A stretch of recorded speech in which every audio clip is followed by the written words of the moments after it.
Bismillahirrohmanirrohim. Assalamualaikum warahmatullahi wabarakatuh. Alhamdulillahirrabbilalamin. Pada kesempatan kali ini, kita semua masih diberi kesehatan untuk bisa mendengarkan tausiah. Kali ini saya akan membahas mengenai Al-Haya fi Zilali Tauhid, atau hidup di bawah naungan tauhid. Sebagai seorang muslim, kita harus memiliki ma'rifah atau pengetahuan, pengenalan dan pemahaman yang benar tentang Allah Ta'ala. Kita harus memahami dan meyakini bahwa hanya Allah Ta'ala yang memiliki kesempurnaan dalam azat atau esensi, as-sifat atau sifat, al-asma nama-nama, dan al-af'al atau perbuatan. Zat atau esensi Allah Ta'ala adalah zat yang maha sempurna. Dia berbeda dengan semua makhluk ciptaannya. Tidak ada sesuatu pun yang setara dengannya. Berikutnya as-sifat atau sifat, dan al-asma atau nama-nama Allah Ta'ala pun adalah sifat dan asma yang maha sempurna. Allah Subhanahu wa Ta'ala berfirman, yang artinya, hanya milik Allah Asmaul Husna. Maka bermohonlah kepadanya dengan menyebut Asmaul Husna itu, dan tinggalkanlah orang-orang yang menyimpang dari kebenaran dalam menyebut nama-namanya. Nanti mereka akan mendapat balasan terhadap apa yang telah mereka kerjakan. Quran Surat Al-A'raf ayat 180. Allah Ta'ala juga memiliki kesempurnaan dalam al-af'al atau perbuatan. Penciptaan langit, bumi, manusia, malaikat, jin, surga dan neraka, dan yang lainnya adalah merupakan af'al Allah Ta'ala, dan tidak ada siapapun yang dapat menolak ketetapan dan kehendaknya. Kesadaran akan kesempurnaan Allah Ta'ala yang tak tertandingi dalam esensi, sifat, nama-nama dan perbuatannya inilah yang menumbuhkan kesadaran at-tauhid yang meliputi yang pertama ada asma dan sifat.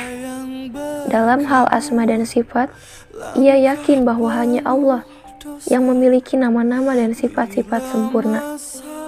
Tidak ada yang serupa dengannya, dan dia maha mendengar lagi maha mengetahui. Asma Allah lebih dari yang kita ketahui, karena Allah masih merahasiakan nama-namanya, sebagaimana dikatakan Rasulullah SAW dalam doa, aku mohon dengan setiap nama yang menjadi milikmu, yang engkau gunakan untuk menamai dirimu sendiri, atau yang kau ajarkan kepada seseorang di antara hambamu, atau kau turunkan kepada salah seorang di antara hambamu, atau engkau simpan dalam ilmu gaib yang ada di sisimu. Yang kedua ada rububiyah. Ia yakin bahwa hanya Allah adalah Tuhan yang menciptakan dirinya, menciptakan alam semesta, serta segala yang ada di langit dan di bumi sebagai fasilitas hidup. Yang ketiga adalah mulkiyah. Ia yakin bahwa hanya Allah yang menguasai seluruh kerajaan di langit dan di bumi. Allah adalah pemilik dari segala kerajaan. Yang keempat ada uluhiyah, bahwa karena sifat-sifat kesempurnaannya itu, Allah adalah satu-satunya zat yang berhak disembah. Dengan demikian, ketika mengikrarkan la ilaha illallah, seseorang yakin seyakin-yakinnya bahwa tidak ada Tuhan selain Allah. Tidak ada yang dicintai dan dituju selain Allah, Raja yang diibadati dan disembah. Bila demikian yang diyakini seseorang, pada saat itulah ia merasakan kehidupan yang baik yang Allah janjikan kepada orang-orang yang beriman dan beramal soleh. Sikap ketauhidan sebagaimana tersebut terangkum dalam satu kalimat, yaitu la ilaha illallah. Tiada ilah selain Allah.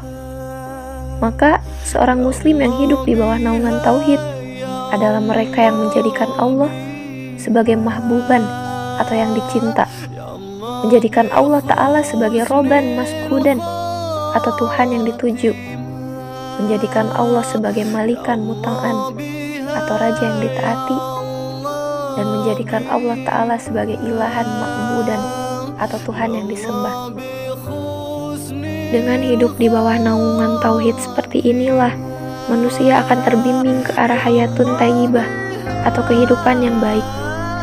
Allah Ta'ala berfirman dalam Quran Surat An-Nahl ayat 97, yang artinya, Barang siapa yang mengerjakan amal soleh, baik laki-laki maupun perempuan dalam keadaan beriman, maka sesungguhnya akan kami berikan kepadanya kehidupan yang baik, dan sesungguhnya akan kami beri balasan kepada mereka dengan pahala yang lebih baik dari apa yang telah mereka kerjakan. Wallahu a'lam bishawab. Demikianlah yang bisa saya paparkan mengenai Al-Haya fi Zilali Tauhid atau hidup di bawah naungan Tauhid. Semoga dengan materi ini dapat mempertebal keimanan kita sebagai seorang muslim dan selalu senantiasa dijaga dari jalan yang sesat dan ditunjukkan kepada jalan yang lurus. Mohon maaf bila terdapat kesalahan dalam pengucapan dan kekurangan dalam penyampaian materi. Terima kasih. Wassalamualaikum warahmatullahi wabarakatuh.